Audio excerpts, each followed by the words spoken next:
Greetings, everyone. This is Eav Ever from the Chronicles of Eav Ever, and today I'm going to do a video about, of course, a current issue. It's concerning Corona and putting others in danger, a Torath Mosheh perspective.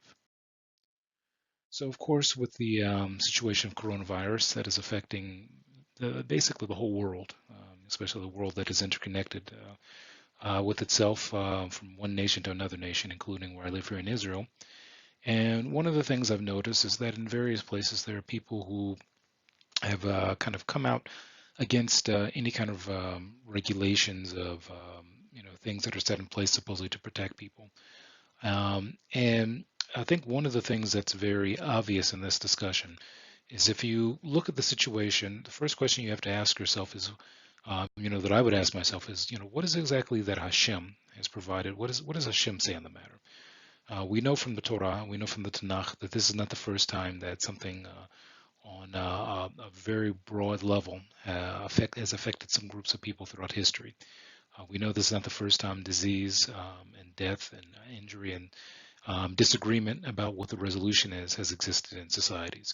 So I'm going to deal with this strictly from a Torath Mosheh perspective and kind of deal with one important issue, and that issue is concerning mask. Now, you've probably seen by now in the news where you see what people would call religious Jews on one side, for example, holding by certain regulations and wearing masks and social distancing. You've seen Jews who are supposedly religious on the other side, not wearing masks and saying that they shouldn't have to wear masks and that there's no need to wear masks. And you find that also in non-Jewish society too, where there are people who are of various flavors, religious, not religious, or whatever you want to call it. As you've seen in other videos of mine, I don't deal with the whole, the religious aspect of it. As far as I'm concerned, the truth is what is above and beyond everything, and that's what should determine what makes sense and what doesn't make sense. So the way I look at it is that the rabbis that I hold by, specifically the community I come from, there are a lot of people here, pretty much follow like what the Torah says, according to all ancient and authoritative Jewish sources state on a matter like this. And that's where we start. We start at the Torah. We start at the Halakha. I specifically hold by the Rambam. So whenever there's like some methodology that the Rambam brings, that's where I usually start. But it isn't like, for example, where I look and say the Rambam's the only source of information. But essentially, what you're seeing here is some of the various opinions on rabbis who hold in the same way that I hold by, and that comes from the communities of the Mizrach, and also different areas from the Maghreb, meaning that Middle Eastern Jewish communities, North African Jewish communities, specifically ones that follow this kind of stance. And the issue basically is that it is of the utmost importance for any person, even Jewish or not, to uphold the dignity and protection of other people.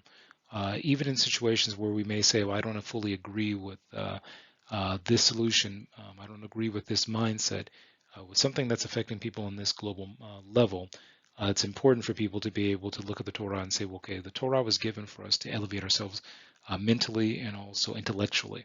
And if the world can look and say, okay, these people are not intellectual, these people are not holding by something that makes any logical sense, and they're basically holding by what seems to be a fairy tale, that, in a sense, is one way that turns people away from the Torah. If it's something where they say that these are the people that are supposed to be benefiting from it, why is it that they're also going through this suffering? Why is it that they're like turning a blind eye to things that make logical sense? And why is it that they have no, in Hebrew you call it sechel, to be able to go one route or the other? And the thing is, we all believe that everybody has the ability to have sechel and use it, but people have the ability to reject something that makes common sense also.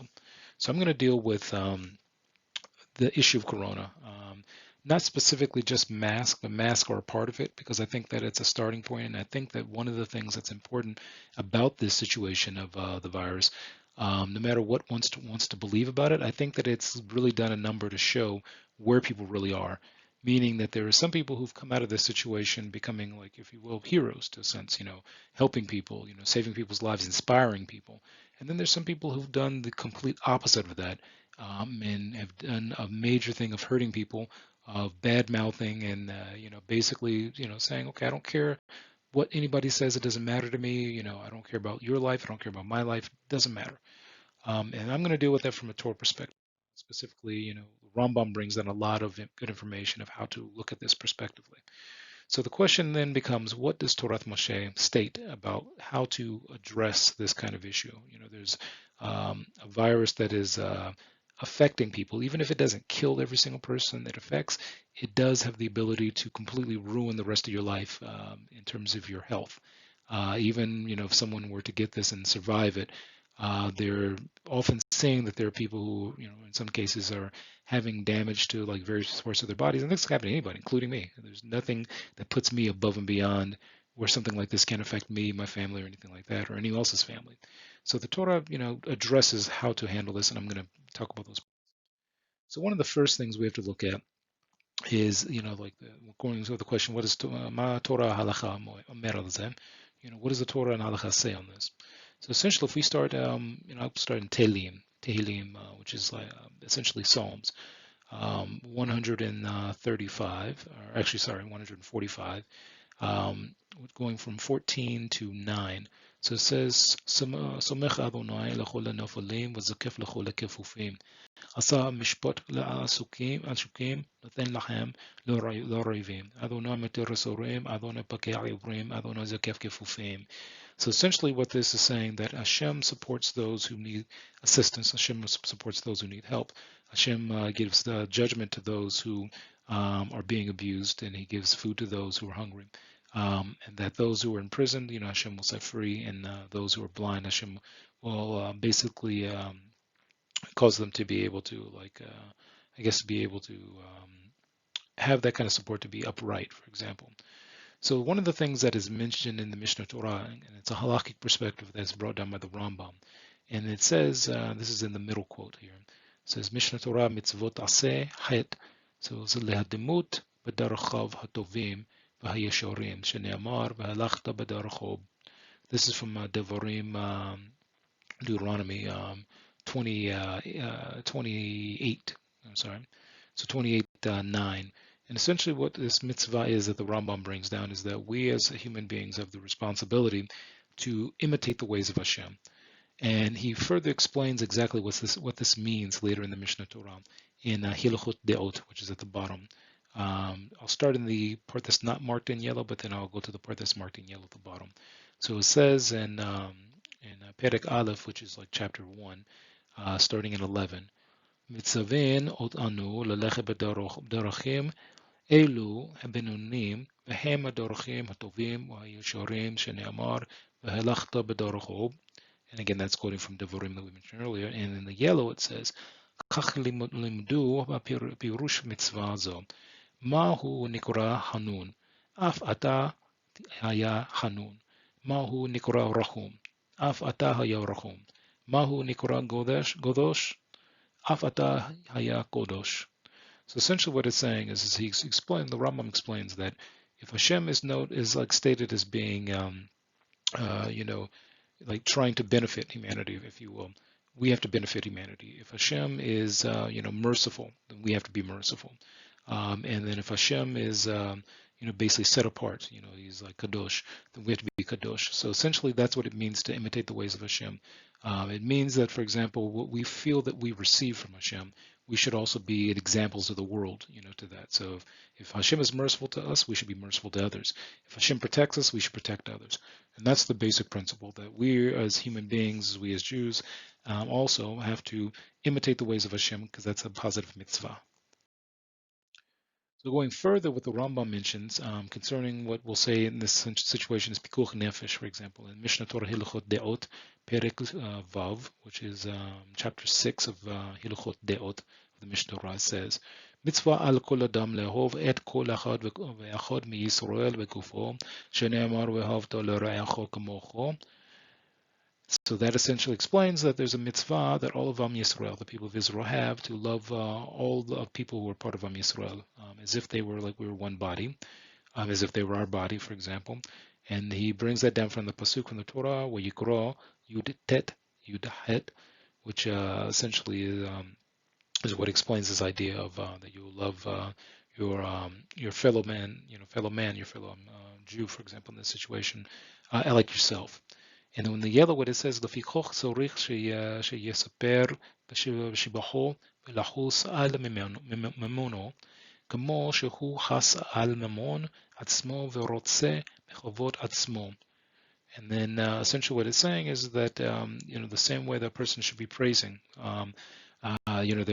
their brother in a sense, if you will. You should be concerned about his livelihood. So the same way that that his livelihood or her livelihood can be affected by something, you should be concerned about them as if like it's your livelihood also. The same way you'd be concerned about yours, you should be concerned about theirs, and vice versa.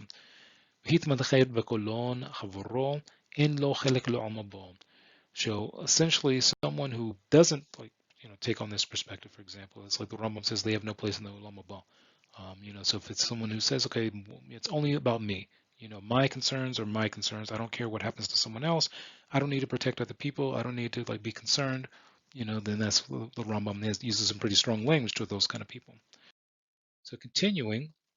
In another section of the Mishnah Torah, in Hilchot Rotzech U'Shmirat Nefesh, which is Perek Aleph Yud Dalet Det Vav, essentially what he explains in that part of the Mishnah Torah is Kol hayachol ha'atzil v'lo hatzil over al lo ta'amod al adam ra'echo.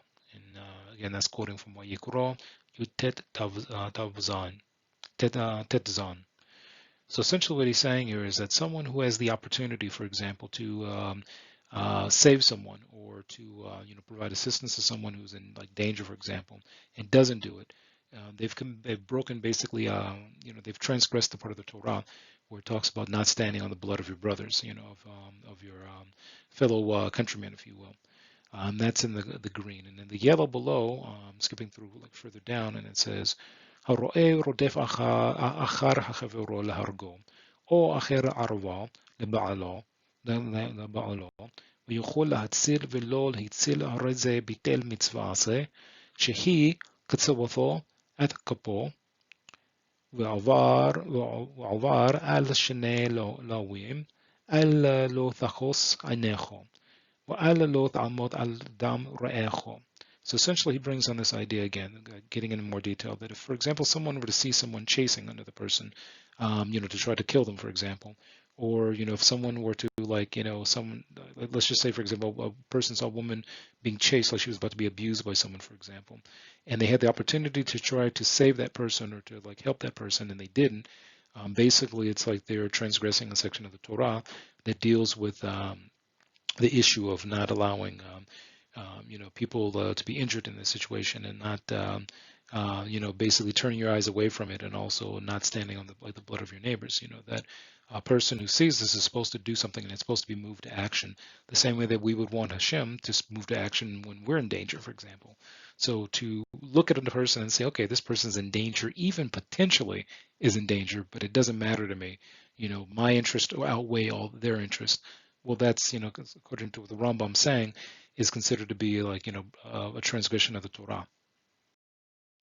So continuing, and this further, this Hilchot Rotzech U'Mishmerat Nefesh Perek Yud Aleph Hey, he says the following: וכן כל מכשול שיש בו סכנת נפשות מצווה עשה להסירו ולשמר ממנו ולהיזהר בדבר יפה שנאמר הישמר לכו ושמור נפשך, ואם לא הסיר והניח המכשולות ומביאין לידי סכנו ביטל מצווה עשה ועבר על לא תשים דומים.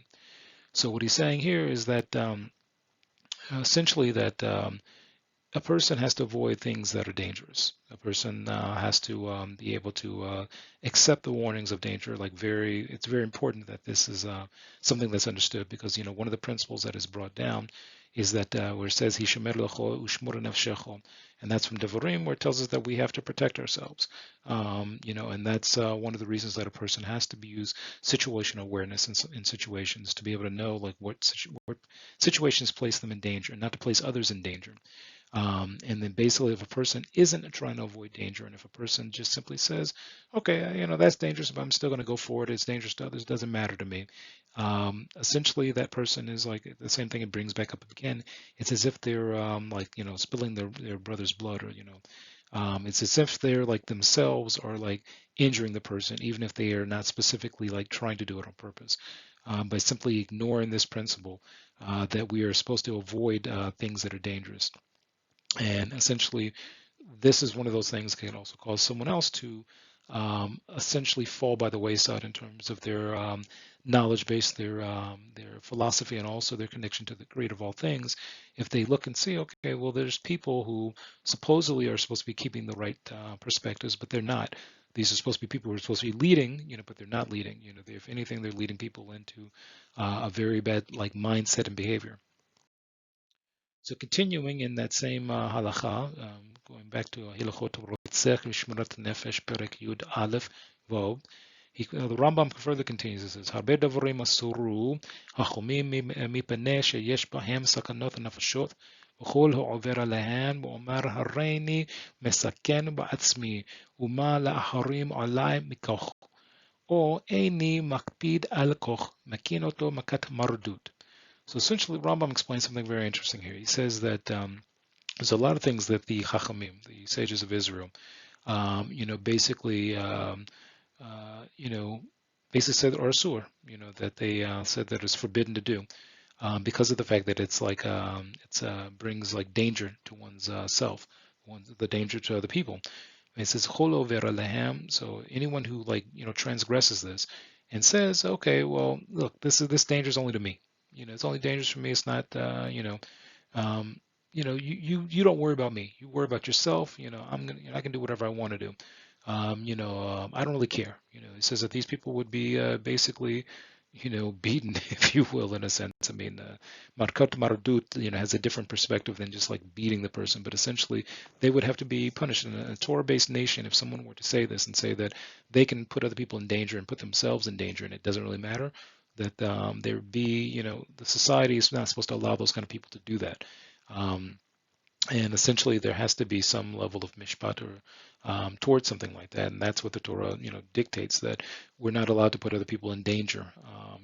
Basically, essentially, this is, you're not in a situation of war. You're not in a situation where you are, fighting a battle. This is a situation where a person can, saying, okay, well, it doesn't matter. I can put other people in danger, or I don't believe it's dangerous. I don't need to accept that it may be dangerous for someone else. I can just do whatever I want to do. The Rambam says something different here. So going further, in the Mishnah Torah Hilchot Hovel Mazik Perek He Aleph, the Rambam explains in the Mishnah Torah, Asur le'adam lachbol ben ba'atzmo ben b'chavero. ולא ההובל בלבד, אלא כל המכה אדם כשר מישראל, בין קטון בין גדול, בין איש בין אישו, דרך ניסיון, הרי זה עובר ולא תעשה, שנאמר לו יוסיף להכותו דבורים. אם דבורים כ"ה ג' אם הזהירו תורה שלא להוסיף בהכאת החוטא, קל וחומר למכה את הצדיק. אפילו להגביה ידו על חברו אסור, וכל המגביה ידו על חברו אף על פי שלא היכוהו הרי זהו ראשו. So essentially what the Rambam explains is that causing a situation where someone can be injured or damaged in some way, and this is not just physical damage, some of this is also interpersonal damage, that is a sur. It's forbidden according to the Torah for, for example, a person to go about the mindset of a Jew to go about the mindset of trying to damage another Jew, and there's also implications of this for the non-Jewish world too. And it says that, essentially, that if a person even were to just raise their hand at someone, again, this is going with just for no reason whatsoever. A person just decides, I can do whatever I want to do. I'm going to hurt this person. It doesn't matter how it affects them. It doesn't matter what choices I'm making, how it affects them. If it does cause injury to them, that's a sur. And that's the thing, that even the Chachamim, the Chazal, deal with even things that are potential. Potentially this is dangerous. A person has to take that seriously. So these are the things that are brought down in these situations. So then the question becomes, okay, we've dealt with what the halachot says. We've seen how the Rambam, for example, mentions that it's a sur to bring people into danger. It's a sur to do things that even potentially have the element of danger to it. And it's a sur to cause damage to other people. So that brings up the question, okay, now that we're here, now that even if a person were to accept and say, okay, fine, I accept what you're saying, but what do we do about the whole corona situation? This is something that is also covered in Torah and Halakha, but one of the things about it is some people might not like what the answer is. Going back to the Mishnah Torah, and this time in Hilchot Da'aniyot. So essentially the Rambam explains this. Mitzvah se min Torah liz'och ul'horiya בחצוצרות על כל צורה שתבוא על הציבור, שנאמר על הצר הצורר אתכם והרועותם בחצוצרות.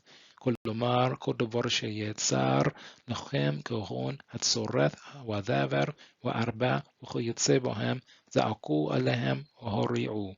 So essentially what this explains is that there's a mitzvah that all of Yisrael have, and that's whenever there's any kind of danger or any kind of painful situation that affects the whole community, that we're supposed to cry out to Hashem. When the temple stood, when the Beit HaMikdash stood, there was also blowing of certain trumpets to let everybody know that we need to do shuvah. Now this isn't just simply us crying out and saying, "Oh, help us, Hashem, help us, please. We need help." The perspective that the Rambam brings down is that we're supposed to be looking internally to see if maybe there's something we did that potentially brought this upon ourselves. For example, a person could say, well, okay, well, if everybody was following the previous mitzvot that we were mentioning earlier, it could be possible that a lot of the situations or problems or even sicknesses that are being caused right now could be dramatically reduced if people just simply said, okay, my interests are put aside now. The interest of other people is important to me. To prevent people from potentially being sick, even potentially, let me put my little, personal thing aside and make sure that I'm doing the right thing in order for no one else to be injured by my mistakes or even potential mistakes. If people were to do that, that could resolve a lot of things. I mean, you could even say, okay, well, instead of spending as much money as some governments do on weapons of war and things like that, you could be spending that money on medical issues, on medical prevention, so that when events like this happen, most of the focus is on trying to help people and save people, and things like that. That doesn't mean that there's no need for a military. It just simply means, for example, that there's a lot of financial resources that have been placed upon so much destructive power that essentially there are weapons out there that one going off alone could alter the reality that we live in, meaning that one wrong bomb going off somewhere in the world can alter nature and all things like that, and basically give us all a bad day all over the world, no matter where it is. So if that money was being spent on medical science, on technology, and also to develop plans on what to do if outbreaks like this happen, you could have a whole different world. But essentially, with the mitzvah that Ram was mentioning, is whenever there is something difficult happening, the mitzvah for the people of Israel is to cry out to Hashem and to look for ways to make shuvah. So he continues concerning the Hilchot Ta'aniyot Aleph to Gimel. It says, אבל אם לא יזעקו ולא יראו, אלא יאמרו דבר זה ממנהג העולם אירע לנו, בצורה זו נקראת, הרי זה דרך אכזריות, וגורמת להם להידבק במעשיהם הרעים, ולהוסיף וצרות אחרות. הוא שכתוב בתורה, והלכתם עמי בגורי, והלכתי עמכם בחמת גרי. כלומר, כשאביא אליכם צורה, כדי שתשובו אם תאמרו שהוא גרי, אוסיף עליכם חמת אותו גרי.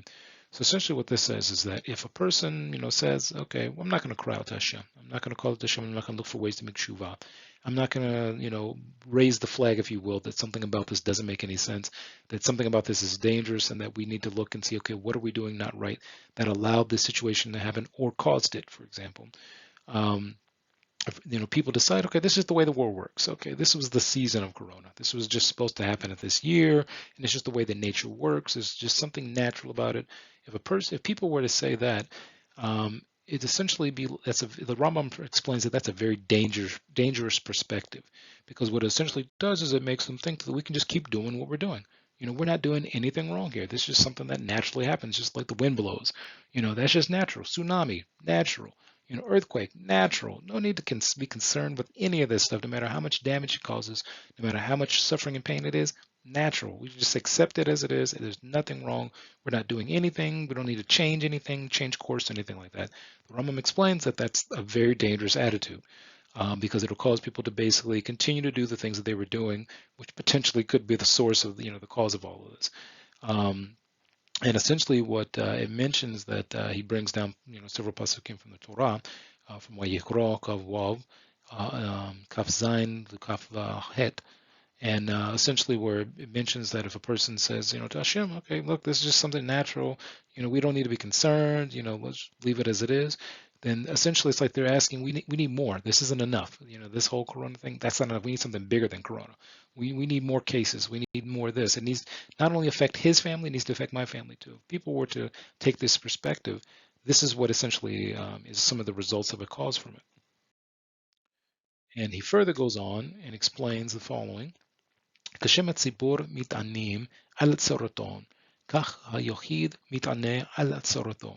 כיצד הרי זה שהיה לא חולה או טועה במדבר או אסור לבית האסורים, יש לו להתענות עליו, ובקש רחמים בתפילתו, ויאמר ענני בכל תפילו שמתפלל. So essentially he's mentioning if a person were to say, the sibur, or even like a yachid, meaning sibur, meaning the community of people, as well as a yachid as an individual, that the methodology is simply is that if any of these things happen, like sicknesses, persons like, for example, like lost in the desert, they're in jail, for example, the essential response that a Torath Mosheh response would be to like do fasting and do tefillah and also look for areas of shuvah, so that a person would be requesting from Hashem, the source of all creation, to like be merciful towards us. And and one of the ways to look at it is also to help us find in ourselves where the dangers are, and also where the solutions are. Because it's quite possible that there's solutions to all this stuff that are simply just a matter of human beings deciding there's something strange going on here. Let's like make shuvah from all of our problematic areas in life, and then like forge a new course, if you will. I can think of like several things that if they were done, for example, you could probably have a reduction in this, but again, it would require shuvah. It doesn't have any other regular solution, especially since if you want to look at this from like a non-Torah perspective, let's say there's no such thing as Torah, and let's say even on this other side of it, there's no such thing as religion. Who's to say that human beings have to exist? I mean, there's no rule of the universe that there have to be human beings on any planet anywhere. Who's to say that this isn't an extinction level event for human beings? Why can't it be? I mean, animals in the wild go extinct all the time. It doesn't mean that humans can't either. So this is where a person may have to decide, okay, well, there's no reason that this thing can't wipe everybody out if it, given enough time and given enough, iterations of it. Who's to say that this is like not a normal process? But again, if people want to say that, then you have to take it to its full extent. Or if this is something normal, there's no reason that it can't wipe us all out. But knowing the fact that Hashem created everything, and knowing that there are solutions, sometimes in places that we don't always want to look, Shuvah is the first step in making that step forward towards Hashem is like one of the first steps that the Rambam brings down from the Torah. So essentially, in conclusion, the halacha is clear that doing what it takes to basically to yourself and also to others to keep the others safe, which I forgot to put that here, is a mitzvah, even if you think that the danger is minimal. And that's the thing we've seen through the halakha. We don't find any place in the Torah where it just simply says, okay, there's something happening, doesn't really matter. You can just simply do whatever you want, even if you disagree with it. If people are saying that, hey, there's a potential danger here, just do whatever you want. That's a very dangerous attitude according to the Rambam. And it's one that, in a sense, I look at it and say that, it's indicative of when things like this happen, that they really do show you where people are. And there's a lot that people, we learn about ourselves. I've learned a lot about myself through this whole thing. And my particular goal is to try to do the best I can to come closer and closer to Hashem. And I'm glad that I'm living in the land of Israel doing something like this rather than anywhere else in the world. Specifically because of the fact that there is a potential here to make Shuvah to Hashem in a way that doesn't exist anywhere else.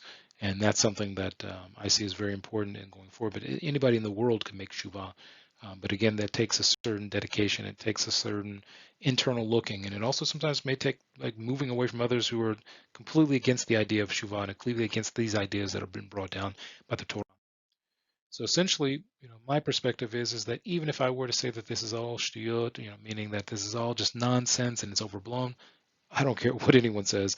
It's affected enough people for me to take it very seriously. And I can even say personally, on a personal note, there have been two people either in my family or who've been close to my family who've died from corona. One of them, he actually helped me through university.